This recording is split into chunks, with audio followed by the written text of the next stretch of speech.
सच में भाई गोदी मीडिया अपनी औकात दिखाई देता है। जब खुद मोदी जी ने 2 करोड़ रोजगार की बात की तब उनसे सवाल नहीं पूछा गया, और आज तक कोई नहीं पूछ रहा उनसे सवाल कि हाँ 2 करोड़ रोजगार कहाँ गए। लेकिन तेजस्वी जी ने खाली ये बोल दिया कि हाँ हर घर नौकरी देंगे, तो गोदी मीडिया के पूरा आग लग गई। तो उस पर कंचना यादव जी ने क्या गजब धोया गोदी मीडिया को। चलिए पूरा वीडियो देखते हैं भाई, बहुत मजा आएगा। कंचना, ये इतना बड़ा मजाक तेजस्वी यादव करते हुए दिखेंगे मुझे बिल्कुल उम्मीद नहीं थी। खुद युवा है, उप मुख्यमंत्री रह चुके हैं। 26 लाख सरकारी नौकरी ऑलरेडी एग्जिस्ट करती है बिहार में, और आप नौकरियां बना देंगे 20 महीने में 2 करोड़ 76 लाख। ये कैसे होगा? सबसे पहले गरिमा जी, मैं आपको बस कुछ कहना चाहती हूँ, एक लाइन में बताना चाहती हूँ कि नथिंग इज इम्पॉसिबल।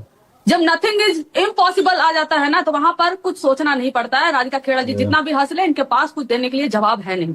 दूसरी बात कि जो भी नीतीश जी ने इतना नौकरी दिया, इतना रोजगार दिया, इतना किया, 20 साल में क्या किया? 20 साल में इनके पास क्या है? अरे जरूरी नहीं है कि जो एग्जिस्टिंग नौकरियां हो गरिमा जी, वही नौकरियां फुलफिल की जाए। जरूरी यह भी है कि नई नौकरियां सृजन भी की जाए। हाँ, ये सवाल उठ सकता है कि 3 करोड़ 3.5 करोड़ जितना आबादी है उतना नौकरियां आप कैसे सृजन करेंगी? फिर मैं कहती हूँ कि नथिंग इज इम्पॉसिबल। कि बिहार में 36 मिनिस्ट्री है और बस एक डिपार्टमेंट हमें मिला था, जो शिक्षा डिपार्टमेंट, जिसमें आपने जो है कि 3,93,000 कुछ दिखाया। लेकिन उसमें यह भी है कि 2.5 लाख लगभग ऐसी नौकरियां हैं जो कि परमानेंट नहीं थी, उसको परमानेंट किया गया। तो 5 लाख से ज्यादा नौकरियां दी गई 17 महीने के अंदर। और क्या नहीं, आप बताइए कि क्या जातिगत सर्वे किसी राज्य में हुआ था? लोगों को लगता था हो ही नहीं पाएगा, तमाम पेज फंसाने की कोशिश की गई, लेकिन हमने उसको पॉसिबल बनाया बिहार में। बिहार पहला ऐसा राज्य बना जहां जातिगत सर्वे हुआ, नीतीश जी हमारे साथ थे। और बिहार पहला ऐसा राज्य बना जहां 65% आरक्षण लागू हुआ। ऐसा राज्य बना, कहीं पर भी आप रिकॉर्ड बता दीजिए पूरे देश भर के किसी भी राज्य में जहां 17 महीने में 5 लाख नौकरियां दी गई हो।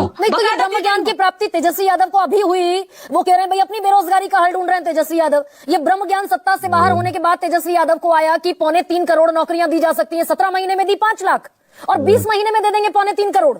मैंने इसीलिए मेंशन कर दिया था आपको कि हमारे पास जो डिपार्टमेंट था, एक डिपार्टमेंट था, हमने उस डिपार्टमेंट में दिया। 36 डिपार्टमेंट है। राजीव जी अच्छा बताएंगे कि अभी कितना डिपार्टमेंट्स है हमारे पास, कितनी मिनिस्ट्रीज हैं, कितने इंडस्ट्री लगाए हैं। अगर एक इंडस्ट्री आप लगाते हैं और बड़ी इंडस्ट्री लगाते हैं आप, और उसमें 10,000 जॉब देते हैं, कर्मचारी से लेकर ऊपर जितने भी होते हैं, विश्वविद्यालय खोलते हैं आप, एचओडी से लेकर डीन से लेकर प्रोफेसर से लेकर कर्मचारी से लेकर आपको सृजन करना होगा। और उसके लिए एक विजन की जरूरत होगी। कॉपी कैट बनने की जरूरत नहीं है आपको। आपने चोरी की, आपने छुपाया, लेकिन हमारा क्या है कि आप जो सोच नहीं सकते, नीतीश कुमार जी सोच नहीं सकते, बीजेपी सोच नहीं सकते, वो हम करके दिखाएंगे। इनका जो काउंटर आर्ग्यूमेंट आ रहा है क्या कि ये जो है कि जमीन लिखवा लेंगे, ये कर लेंगे, वो तो बोलिए, बताइए ना। आप सरकार में है, दीजिए डेटा कि जब 17 महीने में नौकरियां दी गई 5 लाख, कितने बीघा जमीन लिखवाया गया? आप दीजिए कि कितने बीघा जमीन आपको मिला।